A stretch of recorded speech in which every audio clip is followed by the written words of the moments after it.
Terima kasih Anda masih bersama kami. Bagi Anda yang baru saja bergabung, kami hadirkan kembali 3 berita utama hari ini. Dibakar cemburu dan dalam pengaruh narkoba, seorang suami di Deli Serdang tega menganiaya istrinya sendiri yang berusia 20 tahun hingga meninggal dunia. Polisi menyita 6 kg sabu-sabu serta 70.000 butir pil ekstasi asal Thailand di 3 lokasi penggerebekan. Seorang kreator konten juga ditangkap. Personel Polres Pelabuhan Belawan mengawasi kegiatan penyortiran dan pelipatan surat suara pilkada di gudang KPU di Jalan Mabar, Kota Medan.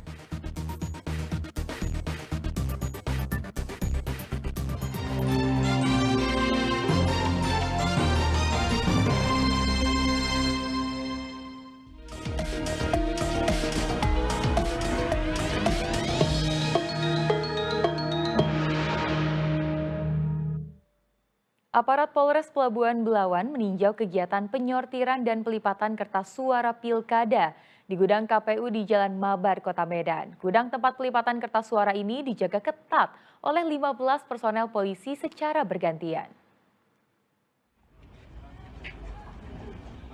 Proses penyortiran dan pelipatan surat suara Pilkada 2024 di wilayah Kota Medan dilakukan di gudang KPU Kota Medan di Jalan Rumah Potong Hewan, Kelurahan Mabar, Kecamatan Medan Deli.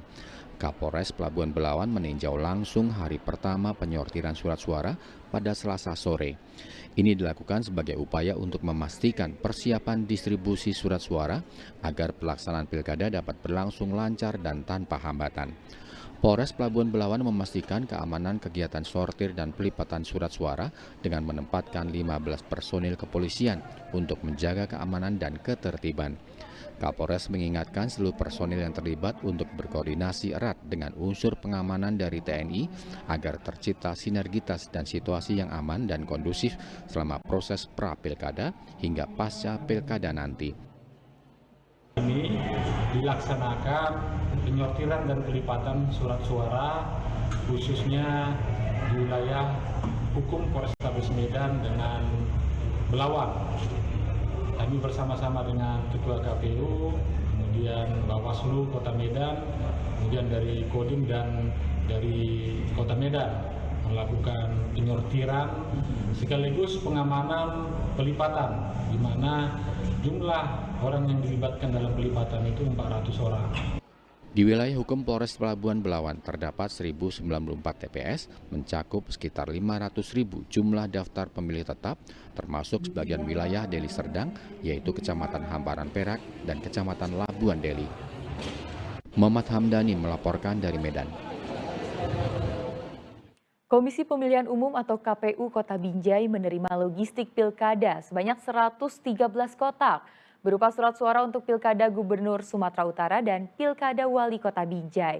Rencananya pelipatan surat suara akan dimulai pada hari ini.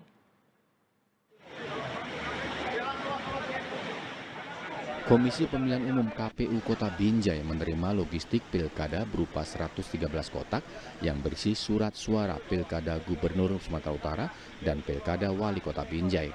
Kedatangan logistik pilkada ini diangkut dengan menggunakan truk dari Pelabuhan Belawan Medan menuju gudang KPU di Jalan Zaman Hudi, Kecamatan Binjai Selatan yang dikawal ketat oleh polisi. Dari 113 kotak suara tersebut, 37 kotak diantaranya berisi surat suara untuk pemilihan gubernur dan wakil gubernur Sumatera Utara, sedangkan 76 kotak sisanya berisi surat suara untuk pemilihan wali kota dan wakil wali kota Binjai.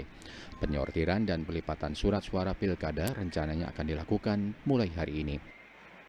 KPU Kota Binjai melakukan penjemputan surat suara dari Belawan untuk pemilihan gubernur dan wakil gubernur, wali kota dengan wakil wali kota. Jumlah kotak yang kami terima untuk gubernur itu 37 kotak dan untuk wali kota dan wakil wali kota 76 kotak. Jadi jumlah kotak surat suara dalam kotak yang kami terima adalah 113 kotak.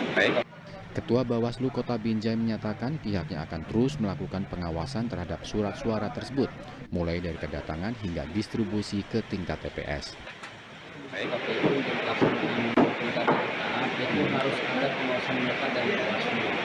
Mulai dari pengantaran, pembukaan, sampai nanti disortir dan lipat surat suara. Bahkan nanti kalau ada sisa surat suara yang tidak terpakai, kita terus mengawasi supaya tidak ada kecurigaan kita terhadap surat suara yang disalahgunakan.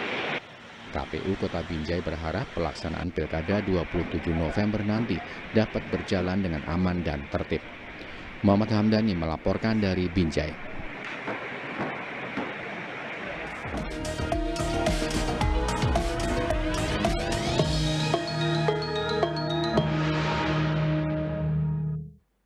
Ajang bergengsi Aquabike Jet Ski World Championship Danau Toba akan kembali digelar untuk kedua kalinya. Tahun ini kegiatan akan digelar di sejumlah kabupaten di Sumatera Utara. Ajang Aquabike Jet Ski World Championship 2024 di Danau Toba akan digelar untuk kedua kalinya. Tahun ini perhelatan tersebut akan dilaksanakan pada 13 hingga 17 November 2024. Kegiatan ini diharapkan bisa menambah daya tarik pariwisata Sumatera Utara karena Danau Toba termasuk dalam 5 destinasi super prioritas. Ajang Aquabike Jet Ski akan dilaksanakan di 4 kabupaten, yaitu Kabupaten Karo, Dairi, Simalungun, dan Samosir.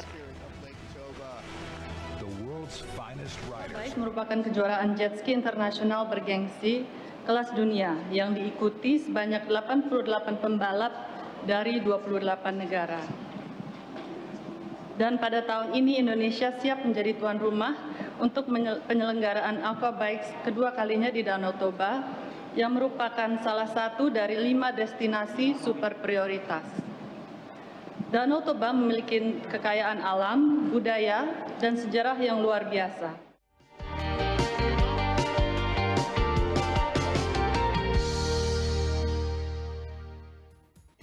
Dan laporan tersebut mengakhiri berita Medan hari ini. Saya Tia Anissa, berterima kasih atas perhatian dan kebersamaan Anda. Selamat beraktivitas dan sampai jumpa.